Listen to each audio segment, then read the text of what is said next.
Guys, what's up? Sorry, so my editor that I had was messing up my video, so I've actually downloaded another one. But I really wanted to do this video, so I decided to go ahead and do it live. Blue's right here in her cage, she's chilling out. Really didn't want to bother her because she's basking, so I decided to just film beside of her. So, guys, I was actually reading a thread in a bearded dragon group on Facebook, and a woman had adopted two bearded dragons that were already housed together, and she asked how big of a tank she should get the bearded dragons that she was thinking of getting a 6 foot. So of course everyone started attacking her, saying that she should, which you should never do. Don't attack somebody. Give your opinion, but do it in a respectful way. But saying that she should take the dragons out and put them in their separate enclosure. And then there was other people that saying the dragons were fine together. So I was like, look, I've got to research this. I've got to find out, is it really a good idea to house two dragons together? So this is my findings, and I did enter this with an open mind, guys. And I'm sorry for my voice and everything. My ears are stopped up. I'm just a little sick today. Gotta get me a good taste of coffee here. And let's get started, okay? Okay, the controversy is going like crazy. Like, I find these on all the threads I read, all the groups I'm in, even Instagram. People attacking other people. You shouldn't have those bearded dragons together. Um, some people say under the right conditions, you can. Some people say absolutely not, no matter what condition. You know, it's crazy. So I had to tackle the issue head on, and of course, I'm going to come to you guys and let you know what I have found. And all this research, I stayed up all night and done, if you can't tell, the bags under my eyes, okay? I was actually going to do some makeup, see this? But I was like, I hardly ever wear makeup on my channel anyway, so it's about Blue anyway. Not Blue, I'm sorry, I've got Blue on my mind lately, and I miss her. So I'm going to call and check on her today, and I'll update you guys on her. But we've got Draco here, and that's my baby girl. Oh, that's her new rock I found. I washed it off really well and sanitized it and everything, but it's beautiful. And then I got her a piece of wood for the back. And of course the hideaway I made and her hammock. Alright, let's start, guys. Living alone is optimal. Wild beard, and this is basically what this is, okay? Wild beardies are solitary creatures that go about their daily business by themselves. They don't need or crave attention or bonding or being around other bearded dragons. They're solitary animals. Um, Being alone is actually their natural instinct that's just bred into them. Um, they do not like to share their enclosures with anyone. They don't like to share their food. Um, they just like to have everything to themselves, and they fare a lot better when they are alone. And sorry, guys, I'm gonna go into the kitchen and have a cigarette. And I'm sorry I'm moving around a lot on this video. I promise they will get better once I get my vlog camera, which I'm excited about. Getting a laptop and a vlog camera for you guys, Alright, so let's get this done, you know what I'm saying? As Nate Garner says, and shout out to you, Nate. I've been watching your and Chris's videos all day. I love you guys. Let's get the big W today. Alright, so, a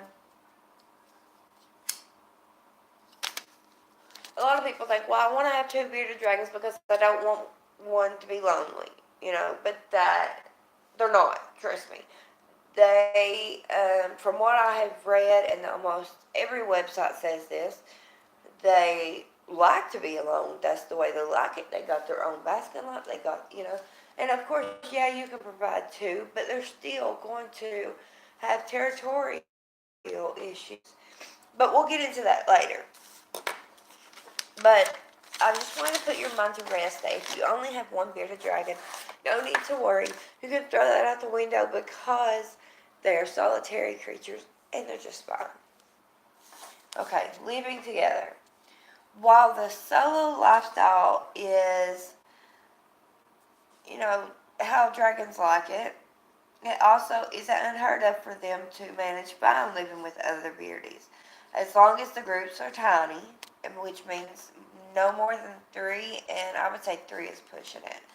As long as the groups are tiny, the enclosures are spacious, and each lizard has its own personal necessities, such as lighting, basking spot, you know, I would say even food bowl, if you put their salad in there, give them their own food bowl. Um, so, they are territorial creatures. Bearded dragons can have intense territorial streaks, particularly the males. Never, never, and if I was editing this, I'd put a big never across the screen. Keep two males together. Two females may work, or even a male and female, but be aware of the likely possibility of reproduction. And I'll go into more of that here in a minute. Pay attention to their size. Don't allow two beardies to live together when one is a big beardie and the other one's, when basically one is an adult, and do not put a smaller adult, a very small adult, or a juvenile or a baby in with it, because they're just going to end up as food. I'm just going to tell you, I've watched it. You can actually look it up on YouTube. I have watched a beardie eat a smaller beardie. Like, it's crazy. Um, even even the adults will eat their babies. So, they live to survive. That's what bearded dragons do. You know, in the wild, of course they leave after laying their eggs. They don't take care of their children because if they did, if they were around them as babies, they would see them as food and a way to survive. The bigger dragons could also eat all food and starve the smaller dragon. Also, it could um, steal all the light from the UVB light from the smaller dragon. Stacking. Okay. Stacking is when one dragon lays on top of another. And some people will look at this and be like, oh, how cute. They're cuddling. It's so cute. Well, I hate to pop your bubble. Okay. They're not cuddling. Basically, they are fighting for survival. They are trying to steal heat, and the bigger dragon or the more powerful dragon is trying to assert their dominance over the other dragon. It has nothing, absolutely nothing, and this is scientifically proven to do with cuddling. I can promise you that. And again, I'm open-minded. As you can tell, I have stated some facts about housing them together. Okay, I'm open-minded, and this is maybe my opinion, but it's also the information that I found. Okay, and I'm not trying to make anyone mad um, or hurt anyone's feelings. This is just information I've found that I'm bringing to you guys. Okay, as a male dragon grows into juvenile and subadult, they will start getting their black beard and want to possess territory and be dominant. Any dragon in their space is an enemy and will be attacked, resulting in loss of limbs and tails. After a bite, the dragon is susceptible to infections or tail rot. Males past 6 months start to grow into sexual maturity. And we know how males act, ladies, when they hit that peak, okay? Even domesticated males will violently defend their territory, food, and possible mates. And even some of them will see their owners as, trying to invade their territory, or, you know what I'm saying? Like, anyway, females and males living together can result in unplanned mating. I told you guys we'd go over more of this, so here we go. If they are siblings, they can result in horrible birth defects. A lot of people recommend them to be quite far apart. Please do not breed your sister and brother, mom and son, dad and daughter, whatever. Please do not get that close. Um, basically, unless you can afford to feed 150 baby dragon males, which is what they can produce in one mating, okay? Which is crazy, but you need to keep them apart. And also, once they have mated, the male's done with the female. He's like, get out of my cage, I want my space back. And, he could attack her or keep her from eating or basking, because that's his territory, that's his space, and he wants it back once he's done with her and done what he has to do. Females housed together could work under certain circumstances. They will need their own lighting, basking area, and space, and you will need to be home to watch for fighting. So if you work long hours or something, this probably wouldn't be a good idea. Um, they can still be territorial, just like a male. A gravid dragon is very cranky, territorial, and protective. Okay, a gravid dragon is a pregnant female, guys. Housing a gravid female with another could cause injuries, make her become egg-bound. Basically, this is when a female refuses to lay eggs because they feel that there is a danger to their babies. So they will hold them in, and actually it can result in egg death. It can result in, usually when this happens, the female has to have surgery to get the eggs out. But it can also result in the death of the mother dragon. I researched a lot and honestly didn't find hardly any pros to housing together. Breeders will house females together, but they keep a constant close eye on their dragons at all times and separate at first sign of trouble. Basically, what they do is any dragon, say they only house females together from what I've read.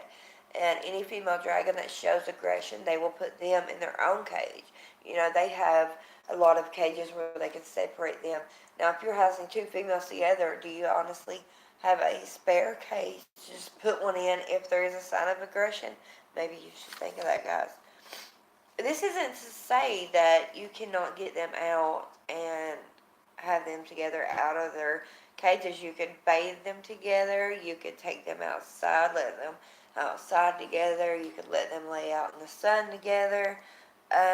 But make sure it's two females. Again, we don't want two males together. They will fight. But you also need to watch them at all times because there still could be a fight between the two females. I can't guarantee just because you are there that there won't be aggression. So as for finding your dragon a friend, here's my opinion.